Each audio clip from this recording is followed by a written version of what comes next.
Timeline, 5000 ans d'histoire, Richard Fremder. Un tournant majeur dans l'histoire visigothique va se produire sous le règne de Récarède Ier, 586-601. Au moment du concile de Tolède, en 589, Récarède abandonne l'arianisme pour le catholicisme. C'est un acte qui transforme, vous l'imaginez bien, profondément la dynamique du royaume.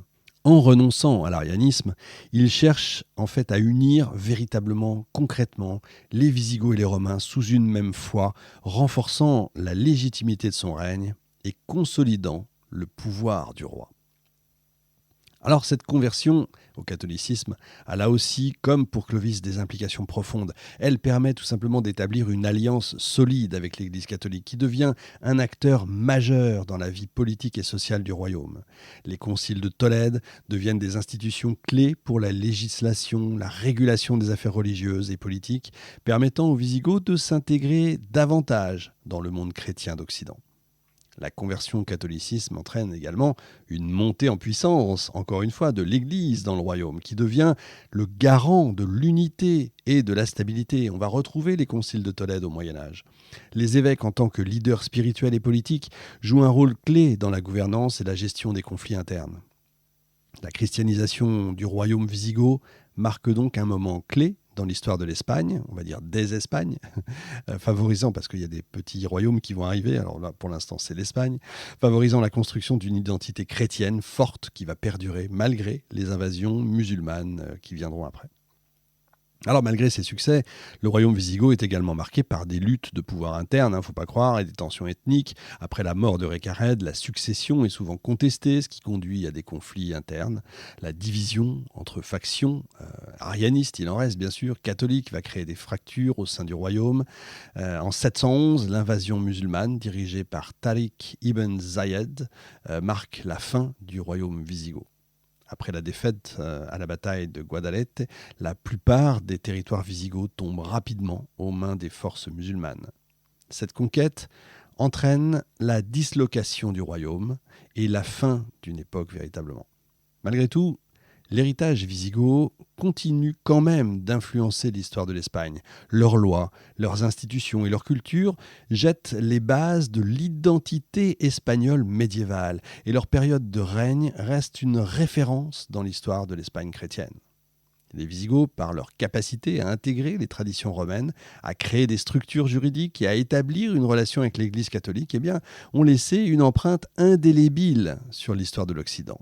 Leur héritage se fait sentir non seulement dans l'histoire de l'Espagne, mais aussi dans l'ensemble de l'Europe médiévale en tant que précurseurs des royaumes chrétiens qui émergeront par la suite. Alors tout ça met en lumière l'histoire du royaume wisigoth.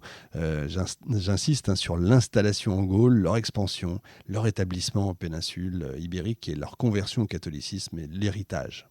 C'est tout ça très important. Je reviendrai sur la bibliographie bien entendu à la fin.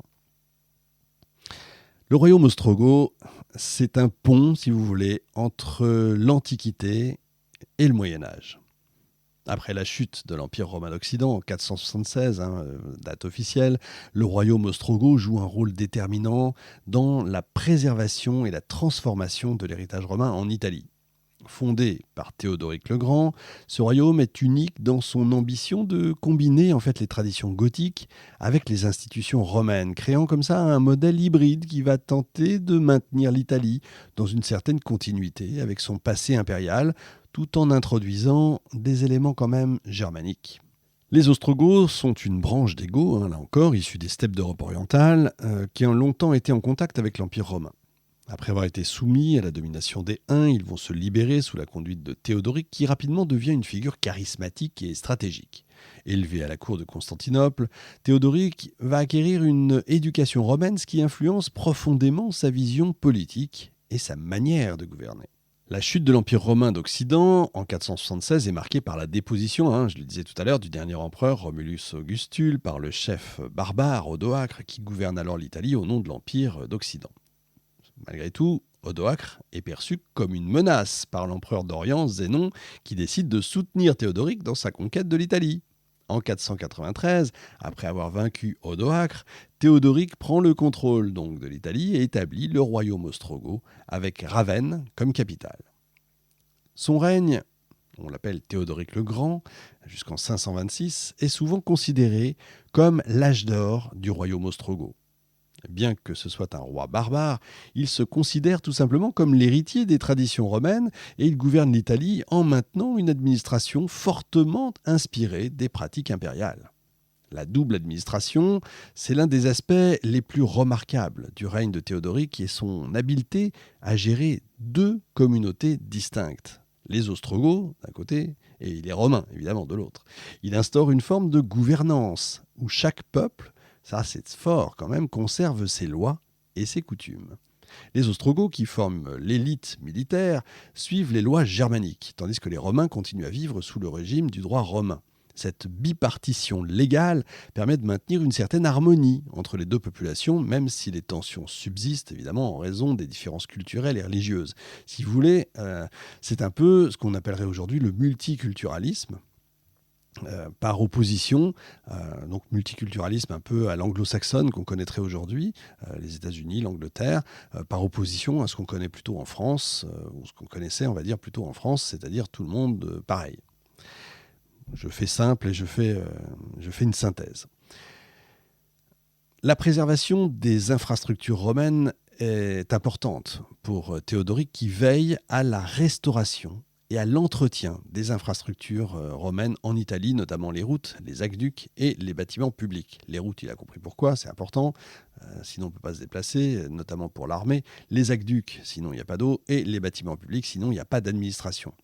Il protège également les villes, il encourage la reprise des activités économiques, ce qui permet à certaines régions d'Italie de connaître tout simplement un renouveau économique malgré la dégradation des échanges commerciaux internationaux.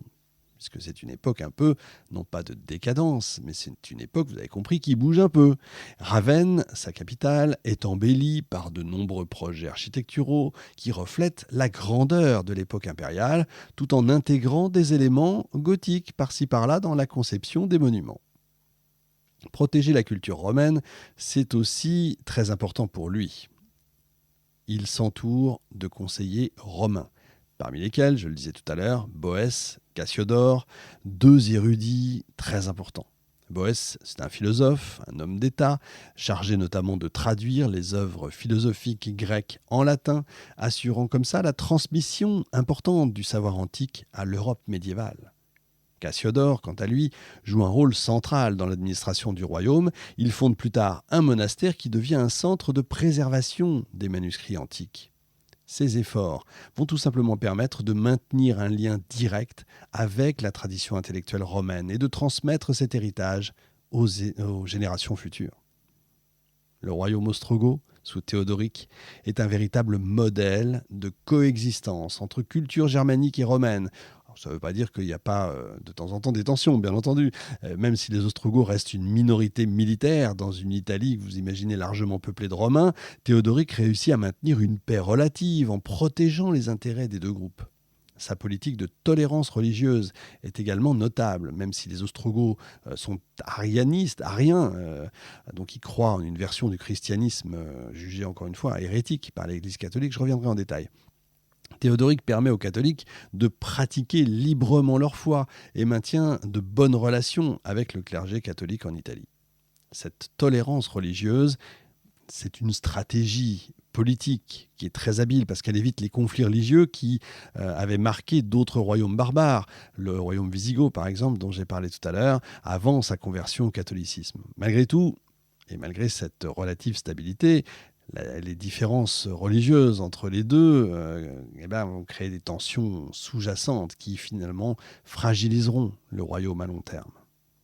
Malgré son succès initial, le règne de Théodoric n'est quand même pas, c'est pas non plus le monde des Schtroumpfs, n'est pas exempt de difficultés. À la fin de sa vie, il devient de plus en plus méfiant à l'égard de ses conseillers romains et de l'Église catholique, notamment après la détection de conspirations présumées contre lui. Cette méfiance culmine avec l'emprisonnement et l'exécution de Boès en 524. Il est accusé tout simplement de comploter avec Constantinople.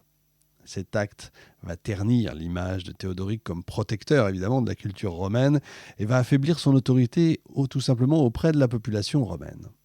Après sa mort en 526, son petit-fils Athalaric lui succède sous la régence de sa mère, Amalosonte.